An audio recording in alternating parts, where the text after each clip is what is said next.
তোমালোকৰ যে অহা 27 তাৰিখৰ তোমালোকৰ যেটো এমডিসি সাবজেক্ট আছে তো এমডিসি সাবজেক্টৰ এক্সাম আছে তো এমডিসি যিকোন সাবজেক্ট হল যে হিউম্যানিটিজ এন্ড সোশ্যাল সায়েন্স ও ডেমোক্রেসি এন্ড পিপল রাইটস তো এইখন সাবজেক্টৰ আজি কিছুমান ইম্পৰ্টেন্ট কোৱেশ্চনস আলোচনা কৰিম প্ৰথম চেপ্টাৰত তো প্ৰথম চেপ্টাৰটো তোমালোকৰ দিয়া আছে যে গণতন্ত্ৰৰ বিষয় আলোচনা তো ইয়াৰে তোমালোকৰ আজি 5 নম্বৰ বা 10 নম্বৰ প্ৰশ্ন উত্তৰ আলোচনা কৰিম তো এই চেপ্টাৰত যেহেতু ইতিমধ্যে 1 নম্বৰ বা 2 নম্বৰ প্ৰশ্ন উত্তৰ আলোচনা কৰিছো তো এই ভিডিও ডেসক্ৰিপচনত লিংক দিয়া আছে তোমালোকে 1 নম্বৰ বা 2 নম্বৰ প্ৰশ্নখিনি চাই লবা আজি তোমালোকে চাই লোৱা আছে 5 নম্বৰ বা 10 নম্বৰ যেহেতু তোমালোকৰ 27 তাৰিখত যাতে এক্সামত কোন পৰে তাৰ কাৰণে কিছু কোৱেশ্চন আছে চাই লোৱা তো তোমালোকে চাবা যে তোমালোকৰ পেজ নম্বৰটো হল যে দীঘলীয়া প্ৰশ্ন উত্তৰৰ ভিতৰত 2 নম্বৰ প্ৰশ্ন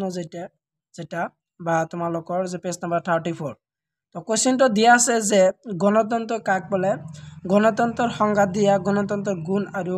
দুখ আলোচনা কৰা মোস্ট ইম্পৰ্টেন্ট হয় প্ৰশ্নটো তাৰ আনসাৰটো দিয়া আছে গণতন্ত্ৰ জনসাধাৰণৰ শাসনই বোঝায় তো গণতন্ত্ৰ কাক বলে তো গণতন্ত্ৰ ইংৰাজী প্ৰতিশব্দ ডেমোক্ৰেসি শব্দটা গ্ৰীক শব্দ ডেমোস আৰু ক্ৰেটিস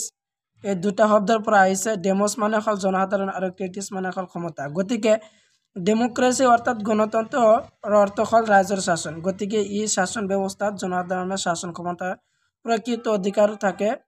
তাকে গণতন্ত্ৰ বলে তো গণতন্ত্ৰ কাক বলে তো তেনেহলে তোমালোকে এখানে লিখিবা তাৰ পিছত তোমালোকৰ যদি গণতন্ত্ৰৰ সংজ্ঞা আহে তো যেহেতু বহুতেই সংজ্ঞা দিছে তো তাৰে ভিতৰত তোমালোকে দুখন চাই লোৱা দুজন দিয়া আছে যে চিলিৰ মতে গণতন্ত্ৰ হল গণতন্ত্ৰ এনে এখন সৰকাৰ যত প্ৰত্যেক ব্যক্তিৰ অংশ থাকে আৰু এখন আছে যে আব্ৰাহাম লিংকৰ মতে গণতন্ত্ৰ হল যে গণতন্ত্ৰ হৈছে জনসাধাৰণৰ কাৰণে জনসাধাৰণৰ গঠিত জনসাধাৰণৰ সৰকাৰ তো গণতন্ত্ৰ কাক বলে এইখিনি চালা আৰু গণতন্ত্ৰৰ সংজ্ঞা তাৰ পিছত তোমালোকৰ আহিব গণতন্ত্ৰৰ গুণ আৰু দুখ তো ইয়াত যেহেতু দিয়া আছে গণতন্ত্ৰৰ গুণ যে গণতন্ত্ৰৰ গুণ বতৰত উল্লেখ কৰা হল তো তোমালোকৰ যেহেতু ইয়াত পয়েন্ট আউট কৰি দিয়া আছে তো তোমালোকে সম্পূৰ্ণকৈ চাই লোৱা তো পয়েন্ট কেইটা তোমালোকে চাই লবা তো এইবিলাক আছিল যে গণতন্ত্ৰৰ গুণ তাৰ পিছত দিয়া আছে যে তোমালোকৰ যে গণতন্ত্ৰৰ দুখ তো গণতন্ত্ৰৰ দুখ আৰু গুণ ইয়াতে দিয়া আছে তাৰ পিছত তোমালোকে আৰু এইখন প্ৰশ্ন কি যাবা যে 35 নম্বৰ পেজৰ যেটো 3 নম্বৰ প্ৰশ্নটো দিয়া আছে 3 নম্বৰ প্ৰশ্নটো গণতন্ত্ৰৰ বিভিন্ন প্ৰকাৰসমূহ কি কি তো গণতন্ত্ৰৰ প্ৰকাৰ আৰু গণতন্ত্ৰৰ এনে প্ৰকাৰসমূহ এটি সমূহ মূল্যায়ন কৰা তাৰে উত্তৰটো কোৱা হৈছে উত্তৰটো দিছে গণতন্ত্ৰ মূলত দুই প্ৰকাৰ তো গণতন্ত্ৰৰ প্রকার কে প্রকার দুই প্রকার এক প্রত্যক্ষ গণতন্ত্র আর পরোক্ষ গণতন্ত্র তো প্রত্যক্ষ গণতন্ত্র জনসাধারণ পনপটিয়া শাসন কার্যত অংশগ্রহণ করে কিন্তু পরোক্ষ গণতন্ত্র জনসাধারণ নির্বাচনের জড়িয়ে প্রতিনিধি নির্বাচন করে এই প্রতিনিধির জড়িয়ে শাসন কার্য পরিচালনা করে তো তোমালোকৰ যদি গণতন্ত্ৰ প্ৰকাৰ আহে তো প্ৰকাৰখিনি তোমালোকৰ দুটা প্ৰকাৰ এটা হল যে প্ৰত্যক্ষ গণতন্ত্ৰ আৰ এটা হল যে পৰোক্ষ গণতন্ত্ৰ তো তোমালোকৰ ইয়াৰ পৰা তোমালোকৰ দীঘলীয়া প্ৰশ্ন আহিব পাৰে বা শৰ্ট কোশ্চেন ইয়াৰ পৰা আহিব পাৰে যে প্ৰত্যক্ষ গণতন্ত্ৰ কাক বলে তো ইয়াত যেহেতু প্ৰত্যক্ষ গণতন্ত্ৰৰ বিষয় আহিব পাৰে আৰু পৰোক্ষ গণতন্ত্ৰ বা প্ৰতিনিধিমূলক গণতন্ত্ৰ তো যেহেতু প্ৰত্যক্ষ গণতন্ত্ৰ 2024 বৰ্ষত আহিছিল আৰু তোমালোকৰ এই বৰ্ষৰ কাৰণে মোস্ট ইম্পৰ্টেন্ট হয় যে পৰোক্ষ গণতন্ত্ৰৰ বিষয় আহিব পাৰে তো এইখিনি তোমালোকে চাই লবা এই প্ৰশ্নটো তোমালোকৰ মোস্ট ইম্পৰ্টেন্ট হয় 27 তাৰিখৰ এক্সামিনেশনৰ কাৰণে এইবিলাক শিকি যাবা তাৰ পিছত তোমালোকে শিকিবা যে যেটো এমডিসি আছে সেকেন্ড সেমিস্টাৰৰ ডেমোক্ৰেসি এন্ড পিপল ৰাইটস সাবজেক্টৰ তো যেটো এইবিলাক কোশ্চেন আনসাৰ আজি ডিসকাস কৰি আছো গোটেইবিলাক ইম্পৰ্টেন্ট হয় তাৰ পিছত তোমালোকে শিকি যাবা যে 40 নম্বৰ পেজ 14 নম্বৰ পেজৰ যিখন প্ৰশ্ন 6 নম্বৰ বুলি দিয়া আছে প্ৰশ্নটো তো প্ৰশ্নটো যে পৰ্যালোচনাত্মক গণতন্ত্ৰ বুলিলে কি বুজা আলোচনা কৰা তো এই প্ৰশ্নটো তোমালোকৰ 5 নম্বৰ বা 10 নম্বৰ প্ৰশ্ন আহিব পাৰে এটাৰ আনসাৰ কিন্তু তোমালোকে সম্পূৰ্ণখিনি চাই লোৱা প্ৰশ্নটো ইম্পৰ্টেন্ট হয় তাৰ পিছত তোমালোকৰ দিয়া আছে যে পেজ নম্বৰটো তোমালোকৰ যে 42 নম্বৰ পেজ 42 নম্বৰ পেজত দিয়া আছে যে তোমালোকৰ প্ৰশ্ন নম্বৰ 7 টো হল যে 7 টো দিয়া আছে যে পৰ্যালোচনাত্মক গণতন্ত্ৰৰ বৈশিষ্ট্যসমূহ কি উল্লেখ কৰা তো পৰ্যালোচনাত্মক গণতন্ত্ৰৰ বৈশিষ্ট্য আহিব পাৰে তো বৈশিষ্ট্যখিনি চাই লোৱা এইবিলাক আছে বৈশিষ্ট্য তোমালোকে পয়েন্ট আউট কৰি দিয়া আছে সম্পূৰ্ণ তোমালোকে ভালদৰে চাই লবা তাৰ পিছত যে তোমালোকে কি যাবা যে পৰ্যালোচনাত্মক গণতন্ত্ৰৰ গুণ আৰু দুখ লগতে ইয়াৰ গুৰুত্ব সম্পৰ্কে আলোচনা কৰা তো তোমালোকৰ যে গণতন্ত্ৰ পৰ্যালোচনাত্মক গণতন্ত্ৰৰ গুণ আৰু দুখ আহিব পাৰে তো এইখিনি তোমালোকে শিকিব লাগিব তো ইয়াৰ আনসাৰ কিন্তু তোমালোকে চাই লোৱা মোস্ট ইম্পৰ্টেণ্ট প্ৰশ্ন কেইটা তো তোমালোকে পেজ নম্বৰটো কৈ দিয়া আছে 44 নম্বৰ পেজত দিয়া আছে যে পৰ্যালোচনাত্মক গণতন্ত্ৰৰ গুণ আৰু দুখ লগতে ইয়াৰ গুৰুত্ব সম্পৰ্কে আলোচনা কৰা এই প্ৰশ্নটো আহিব পাৰে তোমালোকৰ 27 তাৰিখ এক্সামিনেশ্যনত তাৰপিছত যে তোমালোকৰ 10 নম্বৰ প্ৰশ্নটো দিয়া আছে 45 নম্বৰ পেজত যেটো 10 নম্বৰ প্ৰশ্ন মোস্ট ইম্পৰ্টেণ্ট প্ৰশ্নটো হ'ল যে গণতন্ত্ৰৰ কৃতকাৰ্যৰ বাবে প্ৰয়োজনীয় চৰ্তৰ ব্যাখ্যা আগবঢ়োৱা গণতন্ত্ৰৰ গুণ আৰু দুখসমূহ উল্লেখ কৰা তো ইয়াৰ পৰা তোমালোকে চাবা যে গণতন্ত্ৰৰ কৃতকাৰ্যৰ বাবে প্ৰয়োজনীয় চৰ্তৰ ব্যাখ্যা আগবঢ়োৱা এইখিনি চাবা কাৰণ গণতন্ত্ৰৰ গুণ আৰু দুখ যেহেতু ইতিমধ্যে চাই আহিলা তো ইয়াৰ পৰা তোমালোকে গণতন্ত্ৰৰ কৃতকাৰ্যৰ বাবে প্ৰয়োজনীয় চৰ্ত ব্যাখ্যা আগবঢ়া এই প্ৰশ্নটো তোমালোকে শিকিব লাগিব তো এই আনসাৰটো যেহেতু ইয়াত দিয়া আছে তো আনসাৰটো যে উত্তৰটো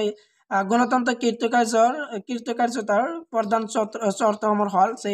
প্ৰথমটো দিছে শিক্ষা তো শিক্ষাটো তোমালোকে চাই লোৱা আৰু আছে এই আনসাৰ তো সম্পূৰ্ণখিনি তোমালোকে চাই লোৱা তাৰপিছত দিয়া আছে তোমালোকৰ যে খ নম্বৰতে আছে গণতন্ত্ৰ গ্ৰহণ কৰাৰ মানসিকতা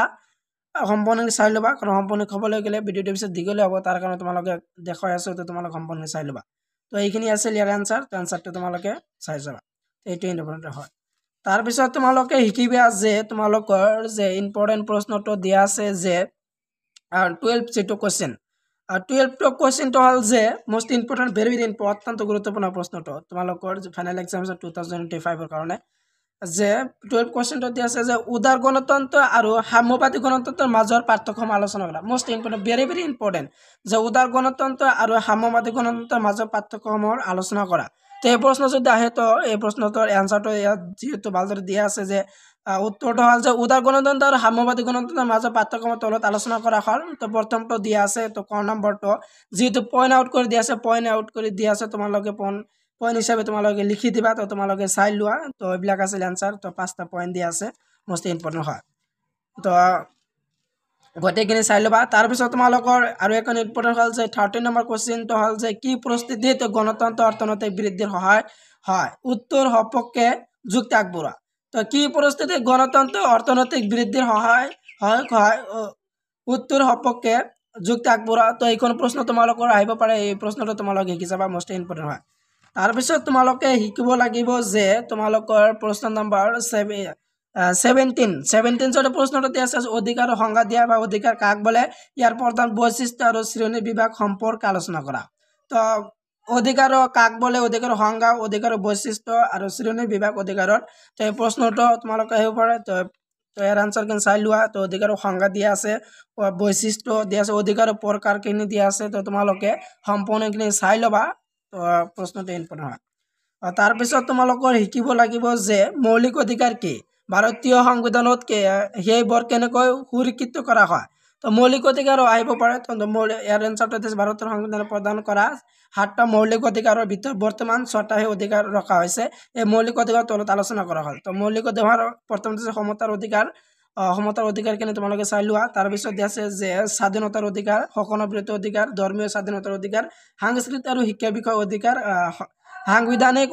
প্ৰতিকাৰৰ অধিকাৰ তো এইটো ইম্পৰ্টেণ্ট হয় তোমালোকে এইটো শিকি যাবা তাৰপিছত তোমালোকে শিকিব লাগিব যে তোমালোকৰ 62 নম্বৰ পেজৰ তো 62 নম্বৰ পেজত দিয়া আছে যে 21 নম্বৰ যেটো প্ৰশ্ন 21 নম্বৰ প্ৰশ্নটো হ'ল যে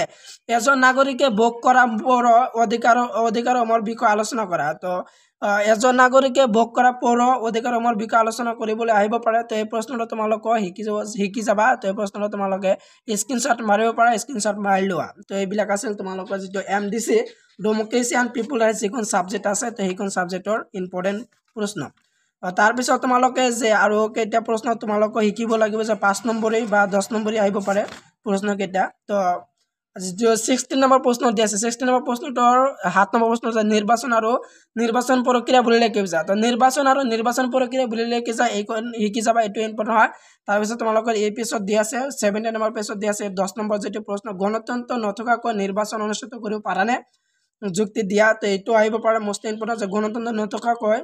নিৰ্বাচন অনুষ্ঠিত কৰিব পাৰানে তাৰপিছত তোমালোকে আৰু এখন প্ৰশ্ন দিয়া আছে আজিৰ ভিডিঅ' যেটো হেকৰ প্ৰশ্নটো তো হেকৰ প্ৰশ্নটো তোমালোকে চাই লোৱা যে অধিকাৰৰ বৈশিষ্ট্য তো অধিকাৰৰ বৈশিষ্ট্য মোৰ আহিব পাৰে তো যেহেতু ইয়াত পইণ্ট আউট কৰি দিয়া আছে ইয়াৰ আনসাৰটো দিয়া আছে যে অধিকাৰ বিভিন্ন সংগ্ৰামৰ সক্ৰিয়ভাৱে বিশ্লেষণ কৰিলে ইয়াৰ কিছুমান বৈশিষ্ট্য ওলাই পৰে সেইবোৰ তলত দিয়া ধৰণৰ প্ৰথমতে হৈছে অধিকাৰ ৰাজনৈতিক প্ৰক্ৰিয়াৰ এক অবিচ্ছেদ্য অংগ তো সম্পূৰ্ণ চাই লোৱা শেষত হৈছে অধিকাৰ সমাজতে ভোগ কৰিব পাৰে সমাজৰ বাহিৰত কোনো অধিকাৰ নাথাকে তো এইবিলাক আছিল তোমালোকৰ যে 29 নহয় 27 তাৰিখৰ যিটো MDC এক্সাম আছে MDC সাবজেক্ট যিখন সাবজেক্টটো হল যে তোমালোকৰ কি democracy and people rights humanities and social সায়েন্সৰ যেটো ডেমোক্ৰেসি এন্ড পিপল ৰাইটস তো এইখন পেপাৰত তোমালোকৰ যে ফুল মাৰ্কস হ'ব তোমালোকৰ 45 মাৰ্কৰ এক্সাম হ'ব আৰু তোমালোকৰ টাইম দিয়া থাকিব 2 আৱাৰ্স তো 2 ঘণ্টা তোমালোকৰ থাকিব তো তোমালোকৰ 45 মাৰ্কৰ এক্সাম হ'ব তো এইটো তোমালোকে শিকি যাবা তো এই ভিডিও মানে আছিল ভিডিও ক্লাস চাই থাকাৰ বাবে তোমালোকে ধন্যবাদ জনাও